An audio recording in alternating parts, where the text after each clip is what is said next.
So this is weekly commentary 52. Now starting on the monthly, and the reason I'm staying on the monthly for these past few weekly commentaries is because the monthly time frame is essentially very clean. We have a low and we had an expansion high all of last year. Now we offered retracement towards the end of the year, and now we're starting again. You know, after January is now February. February had a sweep of its previous candles low into a fair value gap, and now we're moving away higher. If this is your 5 minute time frame, where would you think that this expansion is likely to reach for? We have this, this premium fair value gap here, and we have buy side liquidity resting above these highs. If you see the wicks of these candles, you see how they're very clean. You can place a trend line across the top of them. That's like a retail descending wedge on a daily time frame, right? Now, when the monthly time frame is very clear, your weekly expansions follow your monthly expansion. For example, if you're expecting a bullish day, you're expecting the 15-minute candles and 1 hour candles throughout the day to also print bullish. Yes, you'll have a level of Judah swing, but the meat of the move for the day should be higher. Likewise, when you're expecting bullish candles, the meat of the move for the week should favor the monthly expansion, right? If you go down to the weekly, so from the last week, we expected higher expansion higher over favoring expansion lower, and I told you guys to mark out the reclaimed fair value gap, which was this area here, right? And I said you can find support there. Now from the weekly type up, you'll see that from when Tuesday opened London, you saw that we were really at the bottom of this reclaimed fair value gap. So the next possible array for us to kind of tag into was this weekly fair value gap, which also lined up with a previous week's low sweep. Now, if I just remove this for simplicity's sake, if we go down to the daily time frame for the dollar, I'm still favoring an upside to the dollar. Now we have a range to work in. This candle's low to this candle's high. Now this was the institutional order for entry draw for the weekly candle. When I see this candle rebalance an area and move away higher, I don't want to see the low of this candle get taken out.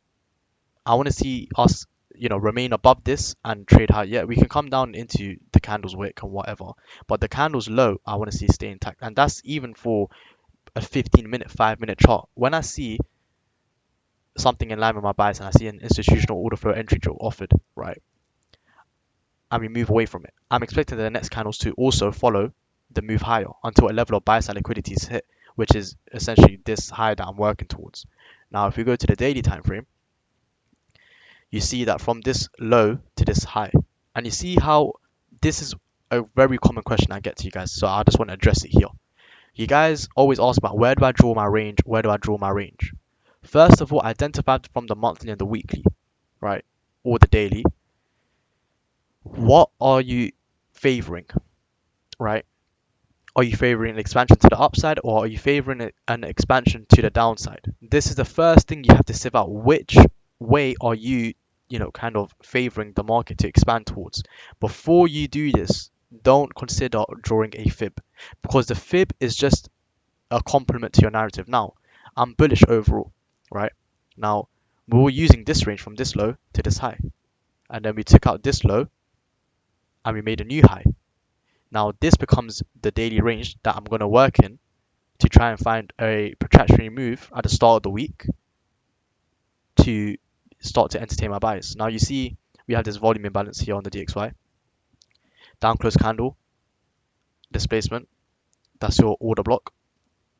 We have a rejection block, and there's also a fair value gap. If you see the difference between this candle's high and this candle's low, this candle's high comes in at 518, this candle's low comes in at 533. So you see there's a small fair value gap between this candle's low and this candle's high. You can watch the move, into that sweep this candle's low and continue, the move upwards. Now, in terms of the economic calendar, Monday is a bank holiday. So what do we expect? We expect, we don't expect much. Let Monday pass. I tell you guys all the time, from the 2 weekly type ups I've done for you guys, the same theme has been there. We let Monday pass. Let Monday, show where the market is tipping its hand towards, right? Now, Monday is a bank holiday, so automatically for your weekly profile, you can add Monday as being a consolidative day, being a small range day, right? And that's kind of what you want to see Monday. You want to see Monday kind of be a small range day. Now Tuesday has pound and USD news, red folders. Wednesday we have FOMC minutes, which this is very important. Thursday we have the prelim to GDP, and I think Friday's core PCE. So you see there's news events scattered every single day other than Monday. So you can see that Monday should not make the distinct high or low of the week because there's no manipulation factor inside of Monday. The manipulation factors are for the rest of the week. Now, for Wednesday we have FOMC minutes. Now, this isn't the fund rate. This isn't when they increase or decrease the interest rate. This is where they start to speak. And why is the minutes for FOMC important? It's the creation of sentiment to the market, right? They're going to create some sort of sentiment to the market, and sentiment, and when how do you translate sentiment to a technical? How does sentiment look on a chart? It's a consolidation. When sentiment is being created, you're creating essentially both buyers and sellers are entering entertaining ideas in the market. So you expect the start of Wednesday to be slow. You're probably going to see a consolidation building up to it, and the market will start to tip its hand. Towards the end of the day for Wednesday and Thursday should be quite a clear direction. I want to see the Judah swing into the 50% or coming into the discount of the range before going higher for the DXY. Now Euro, if we go into Euro, we had an institutional order for entry drill hit and we came down lower. Now this can confuse people and this can leave you kind of uncertain because of the wick of the candle. But look at the narrative, right? Daily market structure shift on the euro, which is coupled with the DXY's market structure shift, and this was from the monthly fair value gap. So this is a very strong reason to believe that this is a high that shouldn't be run out. Now we had the institutional order for entry drill happening on here on Tuesday with the CPI. Now we came down on Friday, and this is something you guys need to pay attention. And some of the guys, the more seasoned people, even got caught out on the Friday, holding their short positions. A lot of them got broke, hit stop loss or broke even, because they were holding a short position through this, trying to hold it through this order block. Remember, on the higher times when you get met with an opposing PDO rate, expect resistance to the run on the low. You see how we came down into this candle's high, not exactly the body, but we cleared this fair value gap, right, from this candle's high to this candle's low. And you see how it offset a retracement higher, right? The same thing you want to work in here, right? You can get a move back into this rejection block here, and you can try to see and entertain moves now. Now, Monday is not likely to do it. You're watching Tuesday and Wednesday, right? Remember, from that big data collection I get you guys to do in chapter 3 lesson 2, which I want all of you guys to do. I get you guys to do it for a reason, because I'm equipping you with the skill sets to be able to be independent and read price, and that opens your eyes a lot. Thursday does not have a tendency to make the opposing end of the range. On a week where Thursday makes the opposing end of the range, it's a very sideways consolidated week. An expansion week that we expect, Tuesday or Wednesday slaps it in. Monday can, but Monday's a bank holiday in this case, so we eliminate. It's a process of elimination essentially. Like the heat map thing I shared with you guys in the type up, right? Tuesday trades up into this rejection block and rejects away from it. You can expect Wednesday to carry on and the Tuesday to put the distinct high in. If Tuesday gets close to here, right? Tuesday gets close to here, and it closes next to close to its high. Wednesday will probably sweep the high. Rule of thumb, and make a note of this. When you see daily candles early on in the week, your Monday, Tuesday, and Wednesday, and you see that Monday trades higher and it closes next to its high, Tuesday has a very high tendency to sweep Monday's high. It's when the Monday's candle trades, like for example, like this candle, we traded up into here and we rejected heavily. You see the close of the open of the next candle is far away from it. You're not expecting a previous day's high sweep, but a candle, if we closed and this candle opened close to the high, you can expect a quick London session Judas above it, previous day's high sweep, and close down to it. You're hunting that day, yeah, when the next day opens and it's very unlikely to sweep the previous day's high or low to make the high of the week and expand lower. Make a note of that. It's a very efficient way to kind of sieve out what day has made the opposing end of the range, right?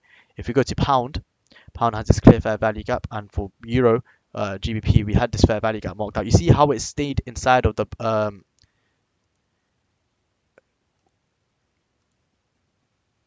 here, yeah. You see how we remained inside the fair value gap with the bodies. Now, sweep of the previous candle's high, and you see how the next candle is going to open and it's not going to be close to the candle's high. So we're going to expect, retracement down. So you can expect Euro GBP to kind of trade lower, DXY in favoring higher, so a higher DXY and a softer Euro GBP, Euro USD shorts are going to be very viable, right? You still want to have this sell side draw marked out, and also with the bonds it's the same thing, right? We had this sweep on this buy side liquidity pool. If we go to a 4-hour chart, you want to see the move back into this fair value gap here, right? From this candle's high to this candle's low, and these three down close candles are one order block. You want to see the move into this candle. Now, especially with FOMC, see how we trade into that on the Tuesday, because FOMC is a following day, and if you see us pushing up away already ahead of Wednesday, it's going to look to reprice to the premium, this fair value gap at least, and make its way back to this buy side liquidity pool, right? I'm still bullish on the bonds and overall because the sentiment they're building in is they're hawkish on the rates and they have room to increase the rates at a faster rate, right? Before they will kind of, favor this pivot. They wanted to increase the rates but at a slow rate to not harm the economy, but they're seeing reasons that they can increase the rates faster than what they want to do, which is going to be bullish for the bonds and therefore spill into, a high DXY. Don't trade the Monday and wait for a clear side to be favored. Right now, you have to realize we're inside this up close candle, right? Watch the move into this rejection block first, but understand, wait for the market to kind of favor one side. Right now, again, you're stuck between a rock and a hard place, right? You have this candle here, and we have this stronger expansion away to the upside. So overall, yes, you can favor being bullish, but now you're met with resistance. What do? Sit out and let it tip its hand to you, because you're met with an opposing premium array being this up close candle, being the bearish order block. See how when we fill this volume imbalance, how we trade, and also the move just under the 50% into the discount, and the monitor price from there. See if you can couple that with an hourly market structure shift, and see if it's offering expansion, back to the upside to make a bullish week. This is how you guys have to do it. I got a lot of you guys ask me about this market. This market is starting to have some energy, and I raise my eyebrows to the runs on these highs, right?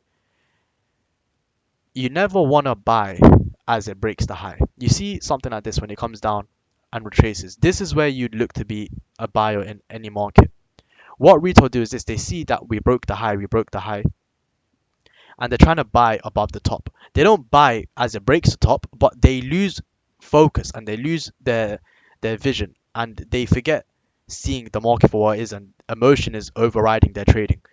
They see that we're breaking the high, and they see, okay, it's pretty bullish, and they start to buy around here, right? They start to buy around here.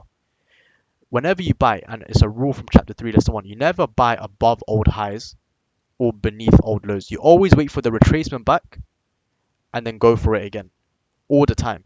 Now, this market, if we go to the 3-month, you'll see there's a fair value gap from here to here, right? And I'm sure this candle has now traded up a little bit above it. If we go to the monthly chart,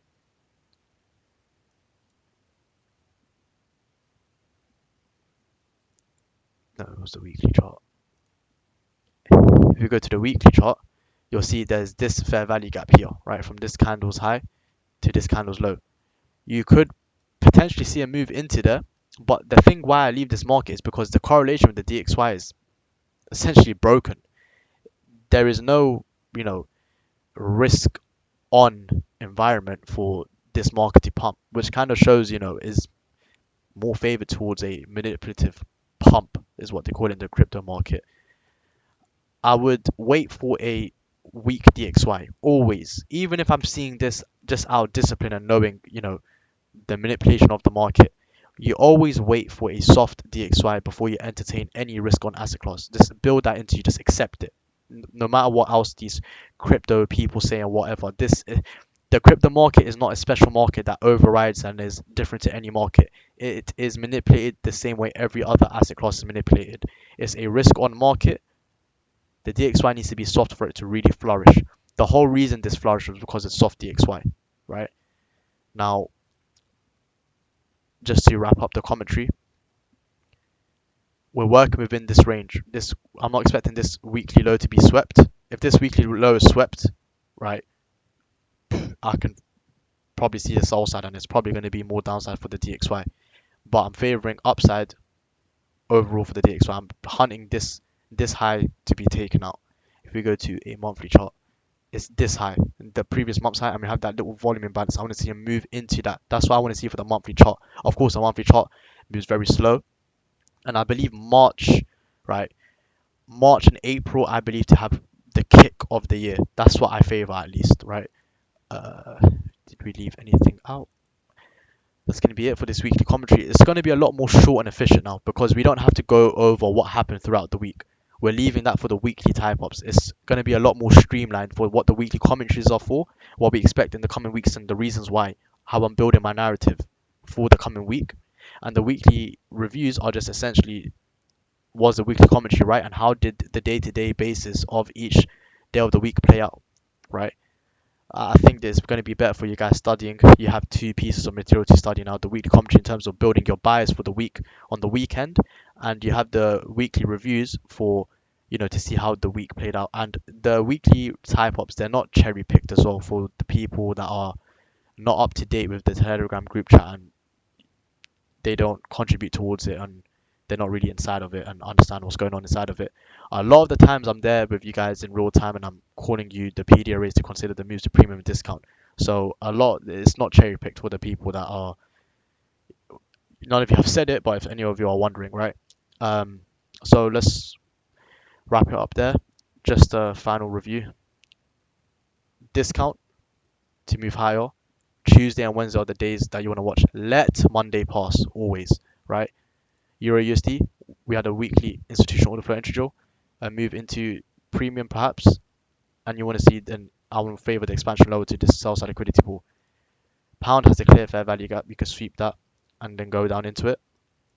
You can work your way towards this candle's low. You see, this is like a high. This is a high resistance liquidity run. You have a lot of built-in PD arrays, and you have a lot of lows and whatnot. Every single area of resistance, the more there are, is the higher the resistance is for the run on the low or the high. You see how this, we have order block built in here, right? The lows here, it makes that whole run kind of more resistant for the algorithm to reprice to because of all the opposing PD arrays, right? And you can expect these retracements back into the range and then move lower and whatnot, right? So that's it for this week's commentary, and until the next time, and I'll see you guys in the next one.